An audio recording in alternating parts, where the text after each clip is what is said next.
এবার থেকে, আগে ছিল না আমাদের সময়ে, ফ্রি খাবার জারি করলেও একটা নির্দিষ্ট অঙ্কের টাকা দিয়ে জারি করা লাগে।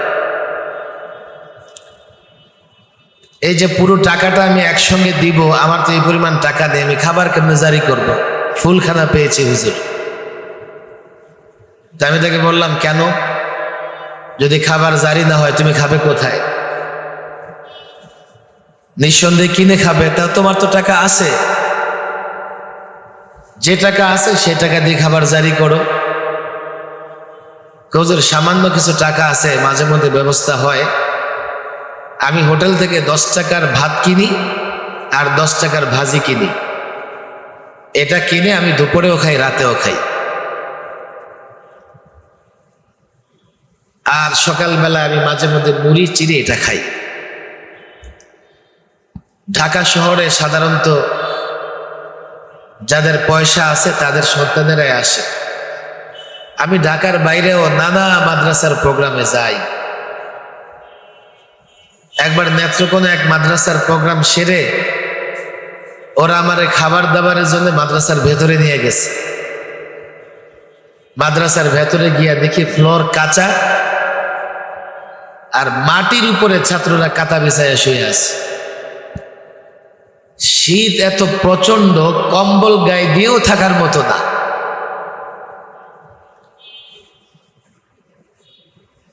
তোমরা মনে করতে পারো সে আসহাবে সুফফার ছাত্রদের যখন কষ্ট, তখন মনে হয় সবাই কষ্টে ছিল। না, তখনও আল্লাহ তাবারক ওয়া তাআলা কাউকে না কাউকে সম্পদ দিয়েছিলেন।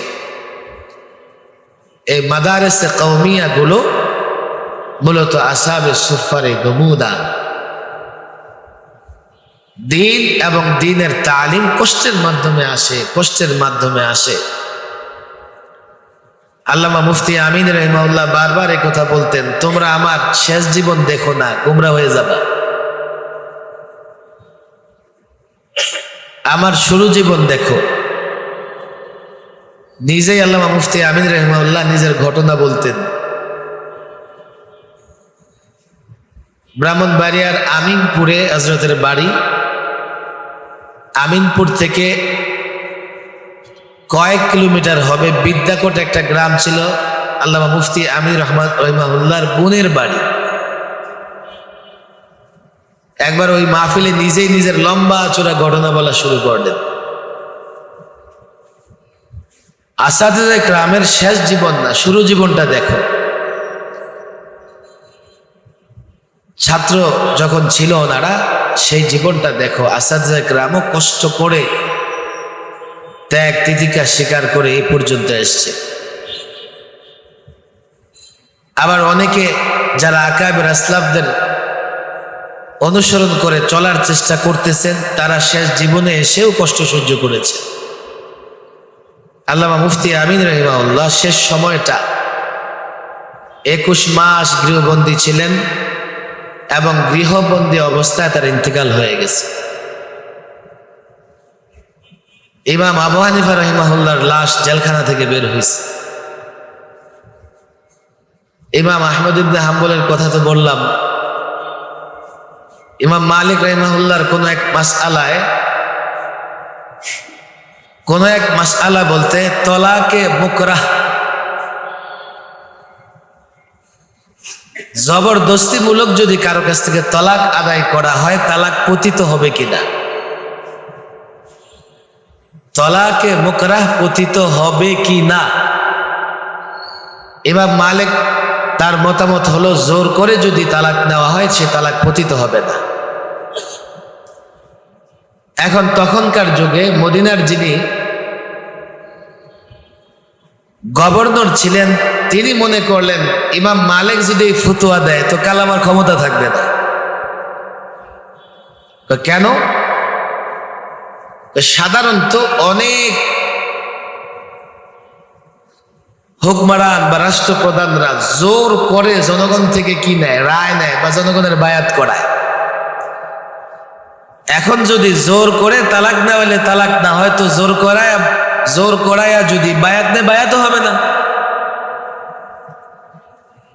এখন এই শাসক গোষ্ঠী বলেন আপনি আপনার মাসালা পরিবর্তন করেন। অবস্থা দেখেন। ইমাম মালিক কিন্তু সরকারের বিরুদ্ধে, শাসকের বিরুদ্ধে কিছুই বলে নাই, শুধু একটা মাসআলায় উনি ওনার রায় পেশ করেছেন। কিন্তু শাসক মনে করেছে এই মাসালা যদি প্রমাণিত হয়ে যায় তো কাল জনগণ আমার বিরুদ্ধে ফুঁসে উঠবে, আমি জোরপূর্বক বায়াত নিতে পারবো না। বাস ইমাম মালিক রাহিমাহুল্লাহর চেহারা কালো করে গাদার উপরে সাওয়ার করে পুরা মদিনা ঘুরাইছে। ইমাম আহমদ ইবনে হাম্বল, দেখো যারা বড় ছাত্র আছো বোঝার চেষ্টা করো, খালকে কোরআনের মাসআলায় শাসক গোষ্ঠীর সঙ্গে ওনার ইখতিলাফ হয়ে গেল, মতানৈক্য হয়ে গেল। শাসকরা বলল যে আপনি আপনার মতামত থেকে ফিরে আসেন। ইমাম আহমদ ইবনে হাম্বল বললেন যে না, আমি আমার মত থেকে ফিরতে পারবো না। ওনাকে রাজদরবারে ডাকা হলো। পুরা শহরবাসী তারা বুঝে ফেললো আজকে ইমাম আহমদ ইবনে হাম্বলের ইমতিহান হবে, পরীক্ষা হবে। রাজদরবারে ডেকে তাকে কোড়া বেত্রাঘাত শুরু করল। মোল্লা আলী কারি লিখেছেন, প্রথম আঘাত করার পরে ইমাম আহমদ বললেন সুবহানাল্লাহ। দ্বিতীয়বার আঘাত করেছেন, ইমাম আহমদ বললেন লা হাওলা ওয়ালা কুওয়াতা ইল্লা বিল্লাহ। তৃতীয়বার আঘাত করেছেন, লা ইউসিবানা ইল্লা মা কাতাবাল্লাহু লানা হুয়া মাওলানা। আঘাতের এক পর্যায়ে কোমরে কাপড়ের তৈরি যে বেল্ট ছিল, আমরা পায়জামা বেঁধে রাখবার জন্যে কাপড়ের তৈরি এক ধরনের বেল্ট ব্যবহার করে থাকি।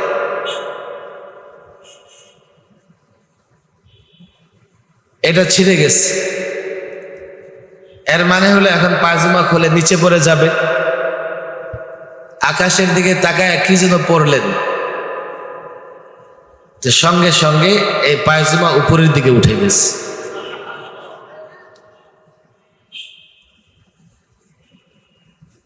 ইমাম আহমদ অসুস্থ। এক সপ্তাহ পরে এক মুহাদ্দিস সাহেব গেছেন ইমাম আহমদকে দেখার জন্যে। সেবা শুশ্রূষা করার পরে প্রশ্ন করলেন, হুজুর আপনার যখন পায়জামা খোলে নিচে পড়ে যাচ্ছিল, আমরা দেখলাম যে আকাশের দিকে তাকায় আপনি কি যেন পড়লেন, আসলে কি পড়েছেন? কি পড়েছি? আমি পড়েছি আল্লাহুম্মা ইন কুনতা তা'লাম আন্নী আলাল হক ফালা তাহতিক সাতারি। হে আল্লাহ, তুমি জানো আমি হকের উপরে আছি, তুমি আমার সতর নষ্ট করো না। এই কাপড় খুলে জমিনে পড়ে গেলে জনগণের সামনে আমি বেজ্জতি হব।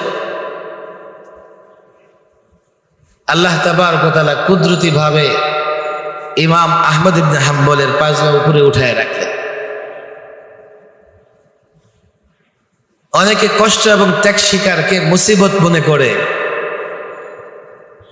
অনেকে কষ্ট এবং ত্যাগ স্বীকার করাকে নিজের জন্য বিপদ মনে করে, যার জন্য এমন ভাবে চলতে চায় যেখানে কোনো রিস্ক নাই, এমন ভাবে জীবনযাপন করতে চায় যেখানে কোনো ধরনের বাধা নাই, এমন ভাবে নিজেকে বাঁচায় রাখতে চায়, মনে করে সমাজের সব লোকেরা যেন তাকে ভালো মনে করে। অথচ প্রত্যেকটা ইমতিহান, মানুষের জীবনে ইমতিহান আসলেই তখন পাশ করার মতো একটা জায়গা তৈরি হয়। তোমরা যারা শরীফিয়ার ছাত্র আছো, দেখো গত বছরও অনেক কথা আমি তোমাদের বলেছি। আমি জানি না তোমরা আমার কথাগুলো মনে রাখছো কিনা। প্রথম কথা তোমাদের কাছে এটাই, যত কষ্ট হোক না কেন ইলমের পথ থেকে মুহূর্তের জন্য বিচ্যুত হওয়া যাবে না।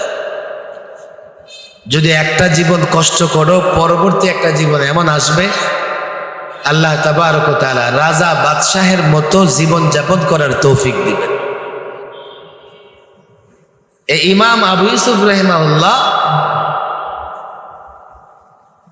যখন চিফ জাস্টিস ছিলেন, ঘটনা তোমরা সবাই জানো। বাদশাহ হারুনুর রশিদ ওনার সঙ্গে সাক্ষাৎ করতে গেলেন। সাক্ষাৎ শেষে বললেন, ইমাম সাহেব, আপনার জন্য আমি একটা খাবারের অর্ডার দিয়ে যাচ্ছি, যে খাবার রাজদরবার থেকে প্রত্যেকদিন আপনার জন্য সাপ্লাই দেওয়া হবে। আমি বাদশাহ, সেই খাবারটা মাঝে মধ্যে খাই, সপ্তাহে একবার খাই। কি খাবার? পেস্তা বাদামের ফালুদা। শুরু জীবনটা কেটেছে এমন, পড়াশোনা চালানোর কোনো সুযোগ ছিল না। আর শেষ জীবনটা কেটেছে এমন, বাদশাহ যা মাঝে মধ্যে খায় ওটা উনি প্রত্যেক দিন খায়। মেহনত যদি করতে পারো, শ্রম যদি দিতে পারো, কষ্ট যদি করতে পারো, সফলতা তোমাদের পদচুম্বন করবে। তোমরা ইনশাআল্লাহ একসময় সফল হবাই। তবে এই মেহনত এবং কষ্ট করে ক্লান্ত হয়ে যাওয়া যাবে না।